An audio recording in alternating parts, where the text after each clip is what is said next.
السلام علیکم ورحمۃ اللہ وبرکاتہ۔ کچھ واقعات ایسے ہوتے ہیں جن کا جب ہمیں پتہ چلتا ہے یا ہم ان کے متعلق پڑھتے ہیں تو وہ ہماری زندگی پہ دیر پا اثر جو ہے وہ چھوڑ دیتے ہیں۔ ایسے ہی ایک واقعہ جو ہے میں نے بھی فیس بک کے اوپر سے گردش کرتا ہوا دیکھا کہ واقعہ کچھ اس طرح سے ہے کہ ایک آدمی جو ہے معاشی طور پہ اچھا اور خوشحال ہے، تو یعنی کہ آفس وغیرہ بنا ہوا ہے، کاروبار جو ہے عروج کے اوپر ہے۔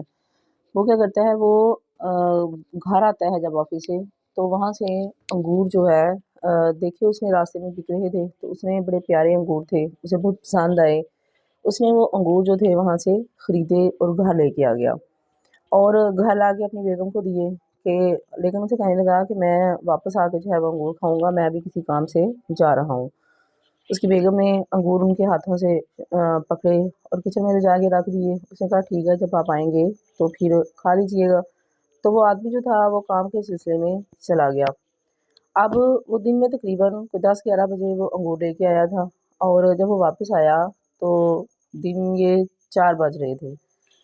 جب وہ واپس آیا 4 بجے کے قریب، تو اس نے واپس آ کے اپنی بیگم سے کہا کہ وہ انگور جو میں لے کے آیا تھا لے کے آئیں، میں اب کھانا چاہتا ہوں۔ تو اس کی بیگم نے کہا کہ جو آپ انگور لے کے آئے تھے، بچے اسکول سے آئے اور سارے بچے جو وہ انگور جو ہیں وہ بچے وغیرہ کھا گئے ہیں، تو آپ کے لیے رکھنے جو ہیں وہ یاد نہیں رہے۔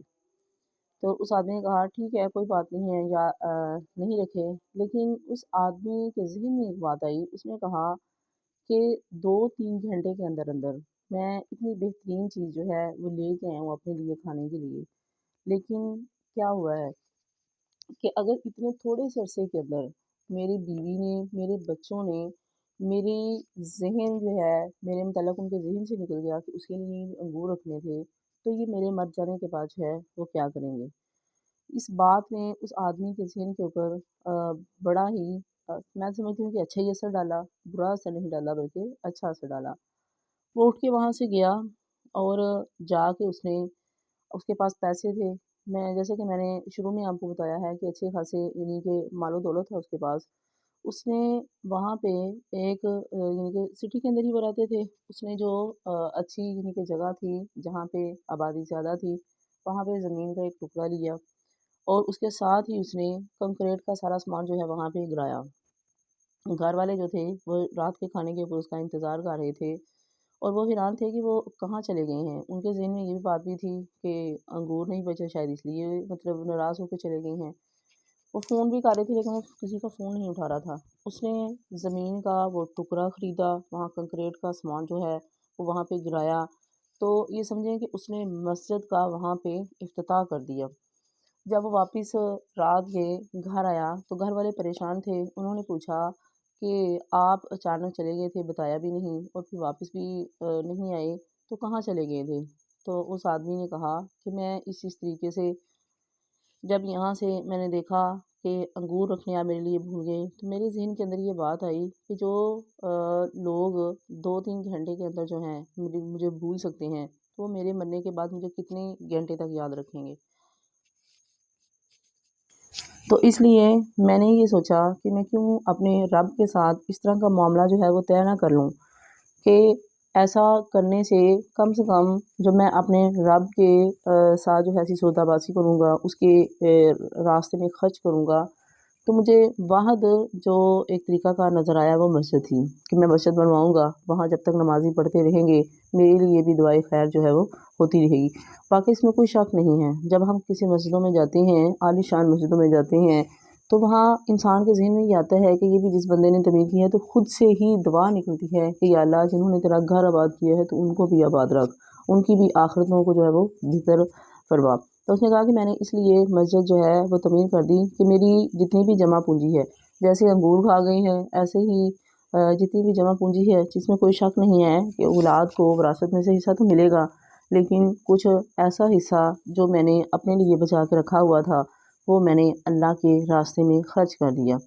تو اب دیکھیں کہ یہ واقعہ تو چھوٹا سا ہے، لیکن اس میں سمجھنے کے لیے بہت بڑی عبرت ہے ہمارے اندر۔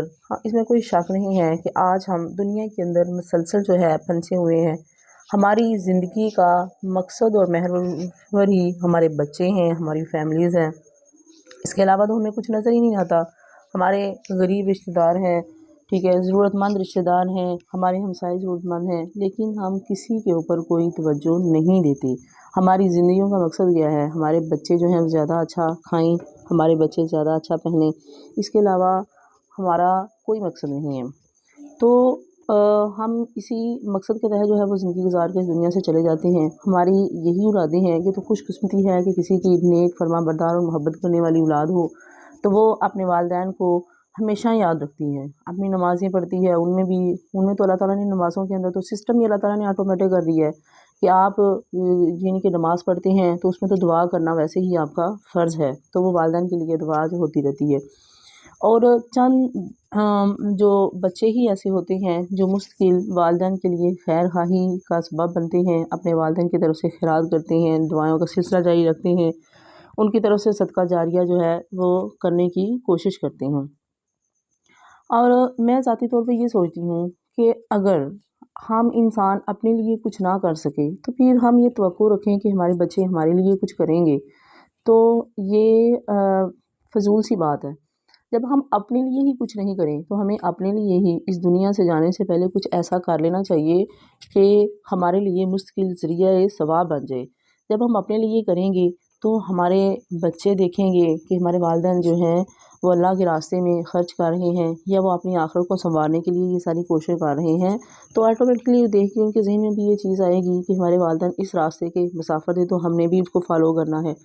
جب آپ خود سے ہی کچھ نہیں کر رہے، افراتفری کے عالم میں زندگی گزار رہے ہیں، صرف اپنے ذات کے لیے ہی سوچ رہے ہیں، کسی اور کے لیے سوچ ہی نہیں رہے، تو پھر ہم کسی سے کوئی گلہ شکوہ ہمارا بنتا نہیں ہے. تو آج وقت ہے ہمیں سوچنا چاہیے کہ ہم یہ جو زندگی ہے آپ کو بڑی عارضی زندگی ہے. آج کوئی ہے یا کل کوئی نہیں ہے، دیکھتے جیسے سنتے بھی آ رہے ہیں. کم سے کم میں یہ سوچتی ہوں کہ کبھی کبھی ہمیں یہ بیٹھ کے دیکھنا چاہیے کہ پچھلے 10 سالوں میں ہمارے کتنے قریبی رشتہ دار جو تھے وہ اس دنیا سے چلے گئے. وہ بھی اس طرح کے ہی بیزی زندگی گزار رہے تھے. ان کے پاس بھی نمازیں پڑھنے کے لیے بھی ٹائم نہیں تھا، ٹھیک ہے، اپنے رب کے ذکر و اذکار کرنے کے لیے بھی ٹائم نہیں تھا.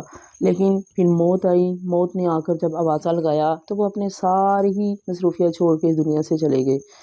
تو ایسے ہی ہمارے ساتھ بھی ہونا ہے. ایک دن موت کا بلاوا جو ہے وہ ہمیں بھی آ جانا ہے، لیکن جانے سے پہلے کچھ تو ایسا کر جائیں کہ جاتے ہوئے ہمیں تکلیف نہ ہو، افسوس نہ ہو. کوئی ایک چیز ہمارے ذہن میں ہو کہ ہم نے یہ کیا ہے دنیا کے اوپر، اس کے بدلے میں ہمارا رب جو ہے وہ ہم سے راضی ہو جائے گا. ہماری دنیا تو نہیں لیکن آخرت جو ہے ہماری بہتر ہو جائے گی.